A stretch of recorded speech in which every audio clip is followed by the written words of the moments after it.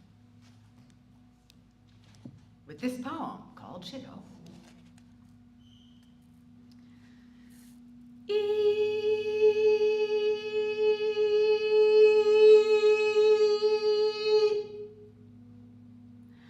I am the interrupter, hijacking your train of thoughts. Call me maldito, cabrón, la bestia. Get on top of me and I'll throw you off after you beg. I'll ride you like a borrowed mule, drive you across the river to sell you a bit. Call me coyote. Call me wolf. Call me whatever the fuck animal you like. Missionary, priest. Call me Mr. President. I'm all green, a blue gasp. I'm the womb sterilizer, syringe, and no suction. I'll drown you in a teaspoon of potassium chloride. I was born an abomination. At the age of 1, I crawled out of the Congo, dragging my sack full of hands. At the age of 2, I mechanized my scythe. At the age of 3, I wove myself a cape of flies. At the age of 4, I blew the noses off sphinxes and studied the hieroglyphs of your tomb. At the age of 5, I became an angel, cunning, big-eared. At the age of 6, I shot down the moon, then I shot down the sun. I am a nuclear bomb set for noon, the paratext of your nightmare, the translator of your tribulation. I am a constipation, the parasite entering your left ear, the worm nestled in your colon, the sweetest, the sweetest, the sweetest, the sweetest liar, the drone of your inner war, the architect of your gas chamber, the poisoner of your water, the multiplier. I am the radioactive sphincter, the unthinkable, intolerable, bleached ass.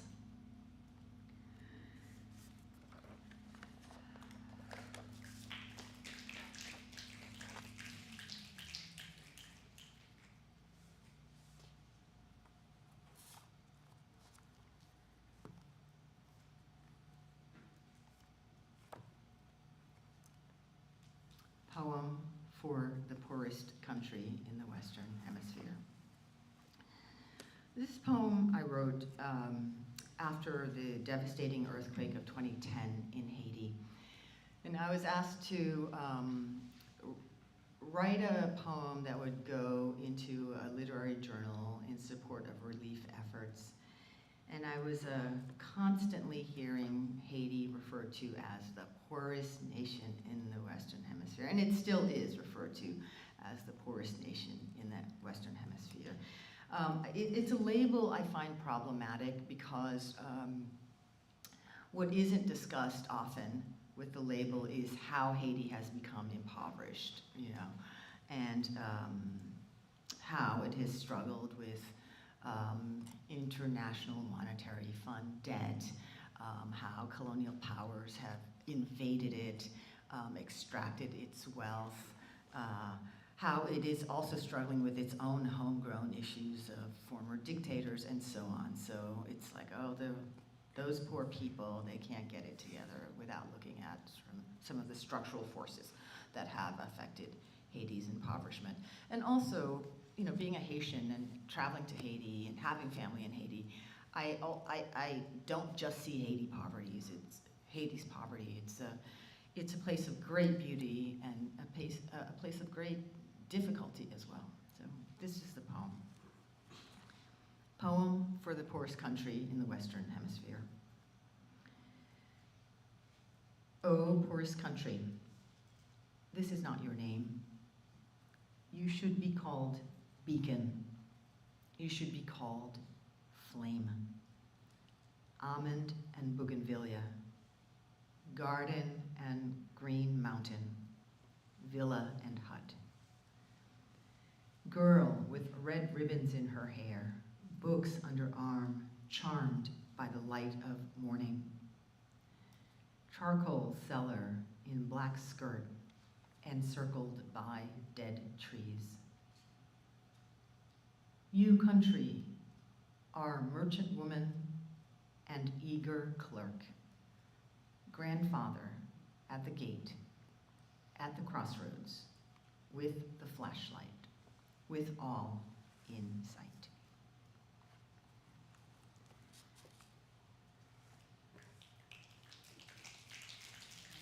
Thank you. This is a snapping crowd, and I like it. Thank you. So now I'm going to read from my most recent book, which is a book of translations that Professor Laughlin mentioned. And this is, Ida Faubert was this woman who was writing in the early part of the 20th century. She is a Haitian and French. Her father was a French president. Her father was a Haitian president. Her mother was a French socialite.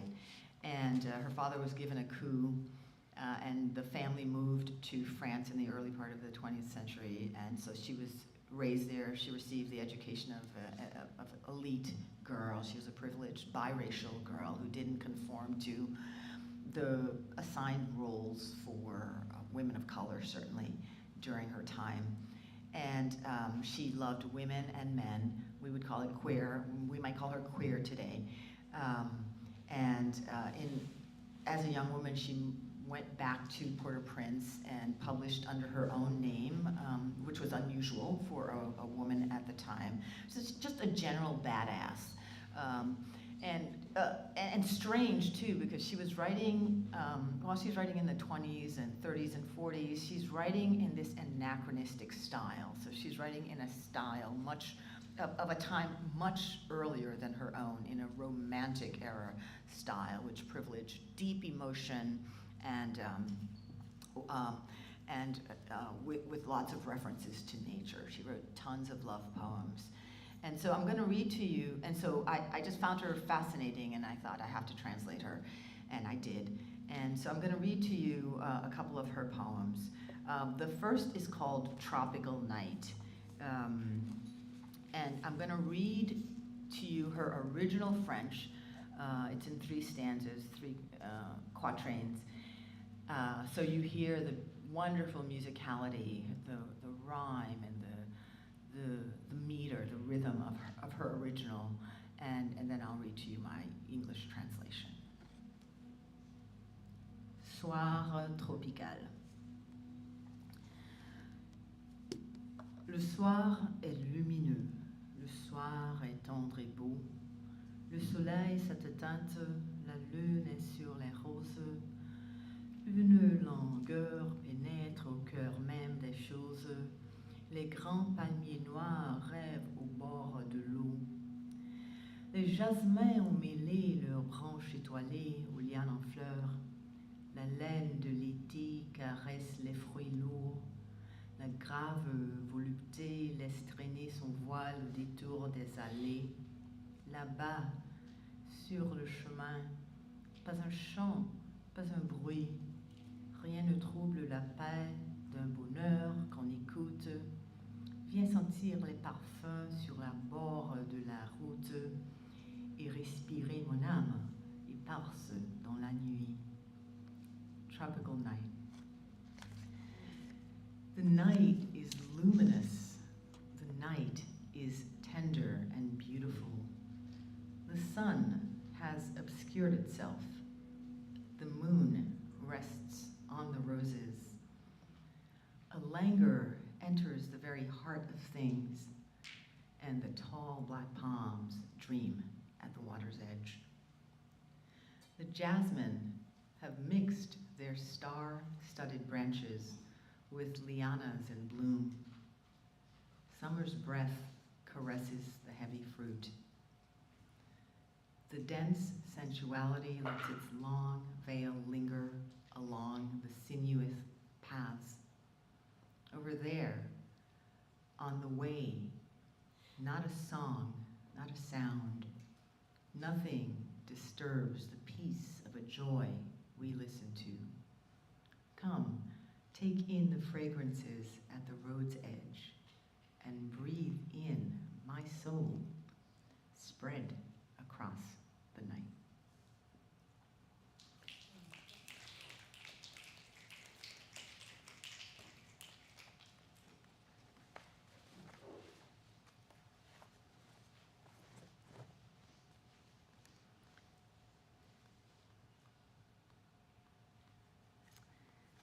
And the second poem is, as I mentioned, she's a great writer of love poems about the beauty of love and sometimes about the badness of love. This is called, in French, Mon amour, attendez. In English, Wait, my love.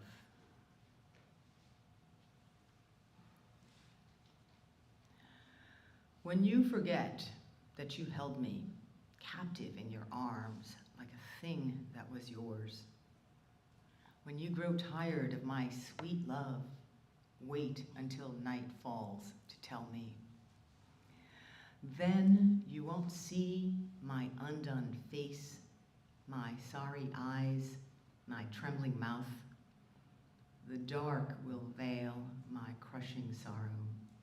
Wait until night falls completely. Wait until the wind makes the trees wail and the birds of the woods weep in their nests. Then you won't hear my sobs or the cry of my heart, colder than marble. Wait until thunder darkens the sky and it pours nearby on the road.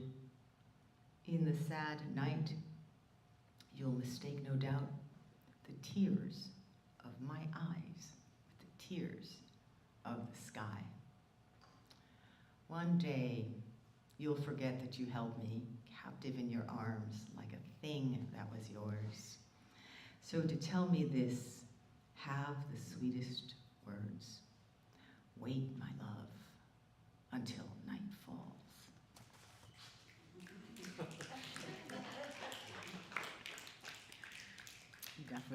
Ida Faubert is very intense. And I'm really proud of this book because it was just an all-woman, all-girl project, so Ida Faubert. And this image is from a painting of a dear friend of mine, a wonderful painter, Colette Brésila.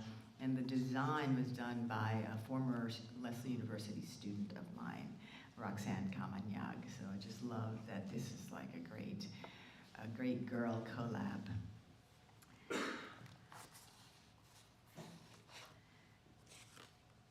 And two more poems.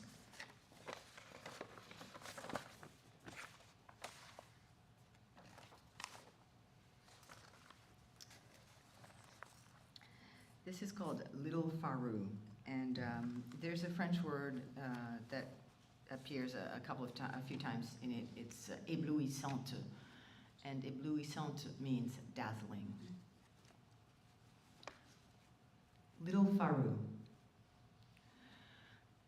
They are all gathered together, a black family at Arcus Bay Beach Resort for the birthday of little Farou, who is 2.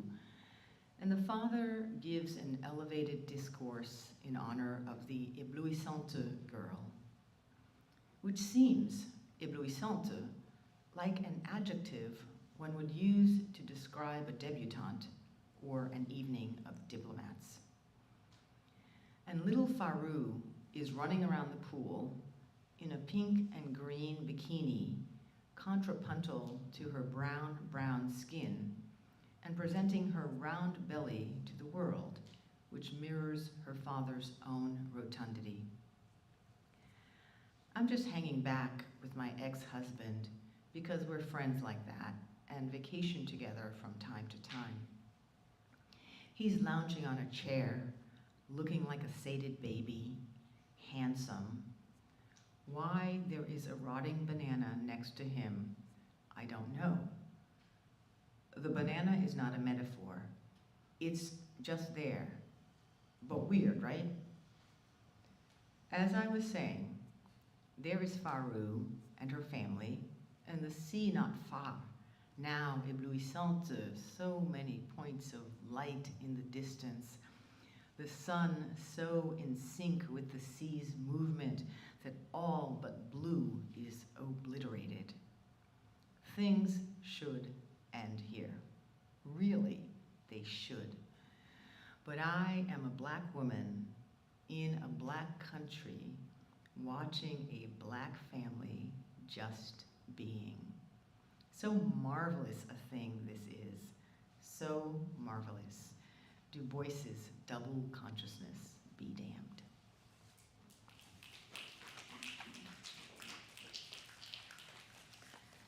And my last poem is entitled The Afternoon, and it opens with 3 lines I borrowed from the great poet Mahmoud Darwish. These are the 3 lines. If I were told, by evening you will die, so what will you do until then?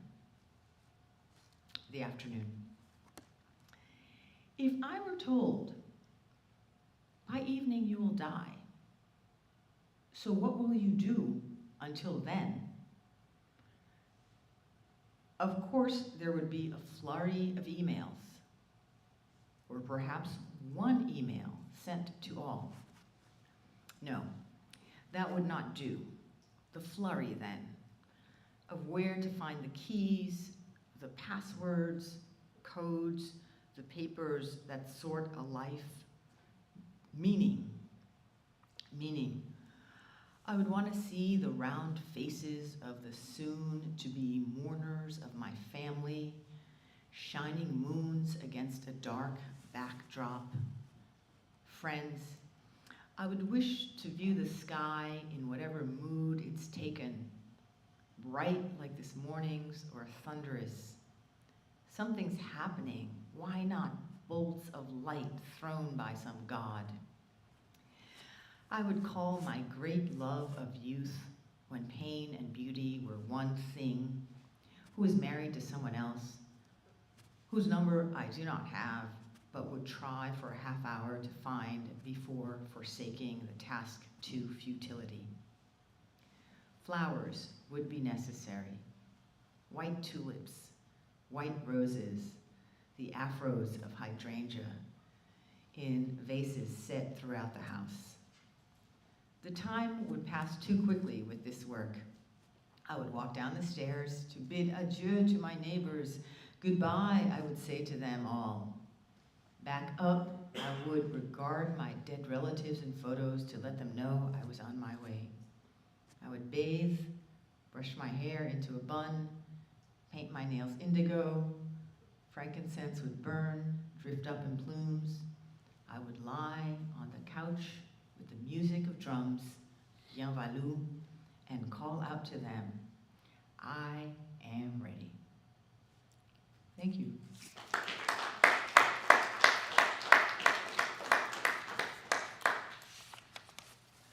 Thank you so much, Danielle. And we have time for some question and answers. So I'd love to hear your questions for her in response to poems and thoughts that came to any of that. And I want to start, actually, if I could, was thinking about your stint as the Boston Poet Laureate, and I just wondered about how that maybe influenced you, your own poetry, your own writing, and a sense of the importance of poetry within a community, a city or community. So. Yeah. Well, I was a poet laureate of Boston between 2015 through 2019, and it was just an absolutely wonderful experience. The role is one that has you engaging the public and entering the public sphere, and trying to enhance opportunities for Bostonians with poetry. And I found in my work that a lot of people appreciated poetry and engaged poetry, although we're sometimes reluctant to say that they liked poetry or were writing poems. And I think that's maybe because, you know, there can sometimes be this intimidating language around poetry and people feeling that they need to find the deep meaning always in poetry, although poetry does have deep meaning. I'm not suggesting that it doesn't. I just appreciated the exchanges with folks, and I think part of my work involved reminding people of the connections they already had to poetry. I think some of the earliest texts we read are poetic texts. Think of nursery rhymes that children are read, and schoolyard rhymes and so on. So I think part of what I really enjoyed was making connections or helping people make connections to the poetry they already had in their own lives, and then just bringing more poetry into the public sphere, and also elevating the poetry that existed around me. So it was a really wonderful opportunity. Something else that I learned was writing what is called an occasional poem, a poem to present at a particular moment, say the State of the City address or an opening of a library, is really, really hard. It's really hard. You have to think about audience, you have to think about tone, and so on, as opposed to just letting the poems sort of that you want to write emerge. So I found that really challenging and a good challenge, but really loved the role. And I think poetry is, you know, one of the oldest and most beautiful art forms, and so worthy of engagement. I hope I've answered the question. Oh, yeah, no. More questions? Steve? Yeah, sort of two-part process question. So do you write daily, or is that, and then the other part of that is, do you tend to write towards a bigger work, or are you doing a more responsorial to your life or occasional poetry, those sorts of things? So is it, the two parts are, do you write daily, and which type of writing are you doing? More large-scale project or individual pieces, collective? I do not write daily. I wish I did. So I try to create time for writing, and if I don't get to write, I'm thinking. So that's, I think, part of the poetic and artistic project, thinking and also absorbing. So I think that's part of it too. So I try not to flagellate myself or beat myself if I don't get to the page. So that's one. And do I write toward projects, or do I let the poems come? As a younger person, I let the poems come because there was a lot of stuff that needed to just like come out, you know?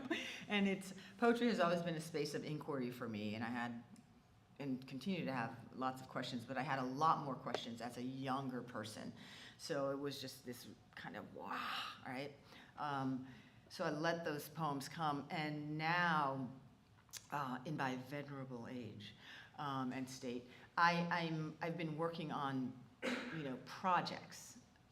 You know, so I'm working on a book that is about this project, and I find that harder to write, actually, writing about a thing, right? Because this doesn't happen as often, and I like when that happens. So, yeah, although that doesn't mean that I won't return to a sort of a non-project project, right, or a non-project book. So. Yes. After hearing some of the poems, I can assume that you're very into romance as a genre. Do you have any recommendations? Is that you, David? Yes.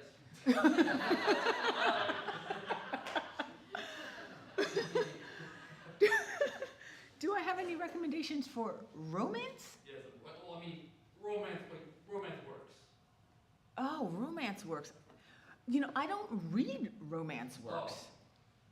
Although, you know, I read Ida Faubert in order to translate her, but I cannot say that I have writers of the Romantic era that I would recommend to you. I think that would be a question you would have to research and pursue. It's a good question, though.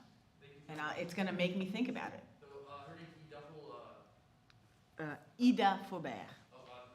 Yeah. Can I leave her to write that down for me? Like, oh, perfect. I'll take a picture of that. Yeah, you could take a picture. Okay. It's on our website. Oh, perfect. Thank you.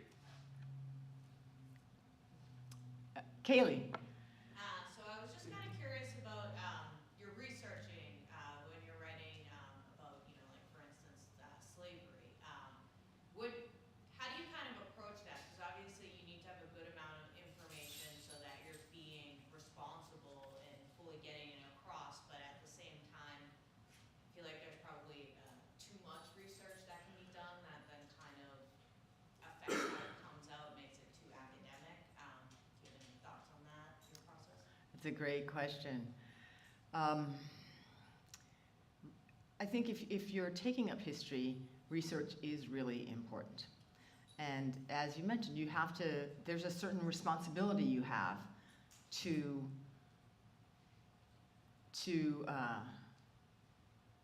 history, but there's also a difference between facts and truth, right? And there's also the question of what to do in spaces in which documentation doesn't exist. And that's especially the case for, in some instances, African American history or Black history, right? And for reasons we're aware of, right? So how do you work with facts and then write into a space in which the record may not exist? And so that's a challenge. There's a really wonderful scholar named Saidiya Hartman who's coined the term critical fabulation. And it involves, using fact or scattered facts to try to imagine the experiences of people whose voices have been suppressed. And so I use that as a kind of strategy. Thank you, that makes a lot of sense, yeah.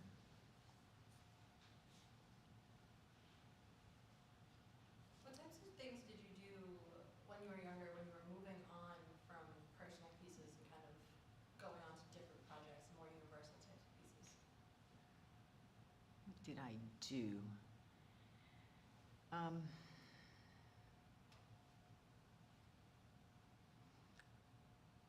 I don't know that I thought a great deal about it, but I think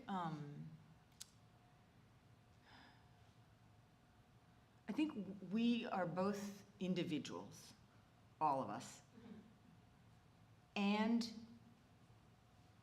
people who exist within these broad, structures and frameworks, and whose lives are affected by history and geography. And so moving, I think I moved from like, okay, I feel, X because that horrible boyfriend did X, you know, or didn't do X or whatever, to, you know, are there particular phenomena or gender dynamics that are affecting this thing, or how do I think about this more broadly? Are there shared experiences? Are there shared histories? And how do I think about that? I don't know if that answers the question. No, it does, thank you. You know, and think about questions like, I mean, we think about existential questions. Why am I alive? Why am I doing this? Like, how did I get here? But we can think about, like, how did my family get here? How did I get to this place to be thinking the kinds of thoughts that I'm thinking? I wonder if you could take a couple minutes, maybe to share some information about Leslie. Our students are always looking for those next steps, and Leslie has wonderful programs. I just wondered if you'd share things for students thinking about transfer. Aha, okay, more practical question, yes. So, as you know, I teach at Leslie University, and Leslie is part of a program called the Massachusetts Transfer Guarantee Program that guarantees admission to students from community colleges who have at least a 2.5 GPA. And this program started in 2021. So I would really encourage you all, if you're interested in Leslie, to think about that transfer program. We have we have actually two wonderful undergraduate colleges. One is a College of Art and Design, and one is a College of Art and Social Sciences. And our undergraduate degrees are 120 credits. We have a pretty generous transfer policy. It means students can transfer up to 90 credits into our program for the College of Art and Science. I think it's fewer for the College of Art and Design. And for students who are your English students and creative writing students, we have 4 humanities undergraduate programs, 1 in creative writing, 1 in English, 1 in history, and 1 in adult studies for generally older students who have had some life experience and who want to study next to their peers. Really great creative writing classes, great English classes, and graduate programs. I teach in the Master of Fine Arts in creative writing. David. Regarding Leslie, do you have dorms there? We do. Also, What is it? also I wanted to ask, where is it located? It's in Cambridge, Massachusetts. We have 3 campuses, one right behind Harvard Law School, one in Porter Square, and one on Brattle Street. That's our South Campus. So they're quite lovely campuses. I'll check it out. Thank you so much. Sure. Well, looking at time, and I want to raffle, and also maybe individual questions. Danielle, I'm sure would be happy to Yes. speak with you individually, but we had done a raffle